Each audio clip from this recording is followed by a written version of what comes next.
We move on to another big headline in the news now. In Colorado, the Office of Emergency Management confirms that at least 8 people have died in flood-related deaths. The worst of the rain had stopped by Monday, but forecasters say thunderstorms could hamper ongoing rescue and recovery efforts in flooded areas on Tuesday. 648 people are still missing. Larimer County, located in north central Colorado, is one of the hardest hit counties, with communities like Estes Park, where town officials say it'll take at least a year to even reach more than 100 homes there. Lew Gaiter III is one of 3 Larimer County commissioners and joins us on the phone from Fort Collins, Colorado. Mr. Gaiter, thank you so much for taking some time with us. I know that you're very busy these days. First, I'd just like to send out our condolences to the area and to the families of the victims of the flood. I know that this is a very, very tough time. Can you give us an update on the search and rescue efforts for victims of the flood right now? Yes, I can, and thank you very much. We were briefed this morning by the sheriff, and he told us the number of people is down to around 400. They were able to resume air operations yesterday afternoon, starting around 12 o'clock, and they spent the rest of the day evacuating people.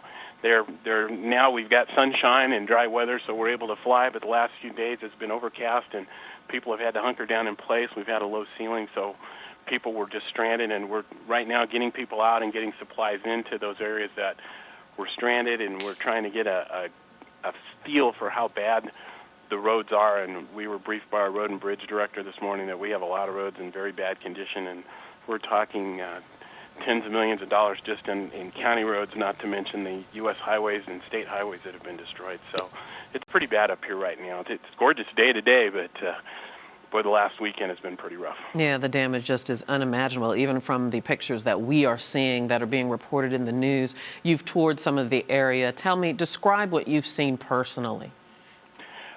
The river's at levels that I have never seen. I've been living here in Larimer County for almost 30 years, and I've seen the Poudre River at a level that it never was. The Big Thompson, I saw pictures of it. I couldn't even get across the Poudre to get down to the Big Thompson to look at it, but the Big Thompson, that river I've heard was a half a mile wide in spots where it's sometimes barely more than a creek.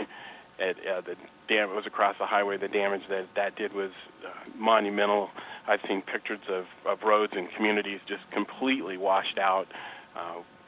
There's a town that we've got pictures of the town hall. It's just the buildings are in pieces. I saw pictures of houses yesterday that are essentially, they were hanging over a cliff now, where the house was on stable ground before. Now half the house is just standing waiting to fall into the river, and other houses had already fallen into the river and been destroyed. We have bridges gone, culverts that have just been completely washed out. So it's pretty bad.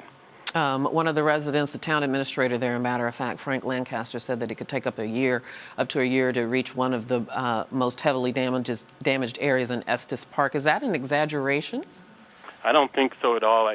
Certainly in terms of trying to get any true stability back to it, I was talking to our community development manager, who is a retired colonel in the Army Corps of Engineers, about how we could maybe get some fast bridging just to get at people. And they were telling us that the problem isn't just replacing the bridges. The problem is the road is unstable in places or just missing.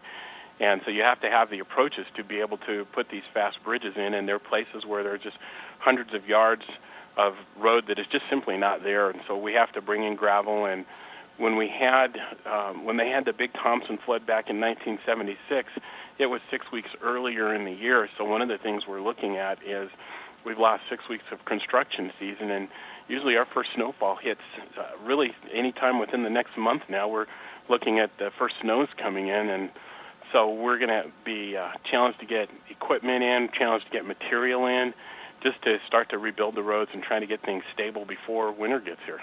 There are two big areas, or two big things that are very important in your area: tourism, and also you have some very significant business companies that are there in the area. How do you expect this to be? Well, let's say, I guess there's no way around the word that I'm trying not to use. It's got to be devastating to the economy there.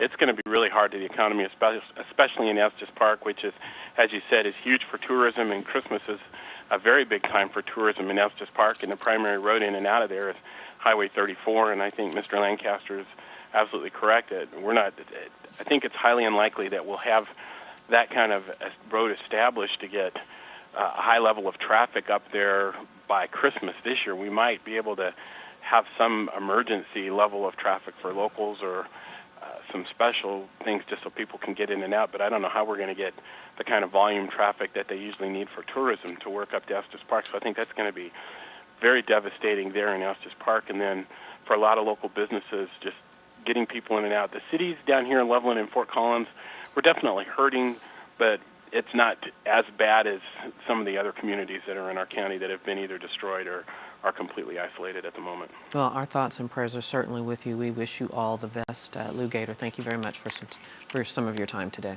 Thank you very much.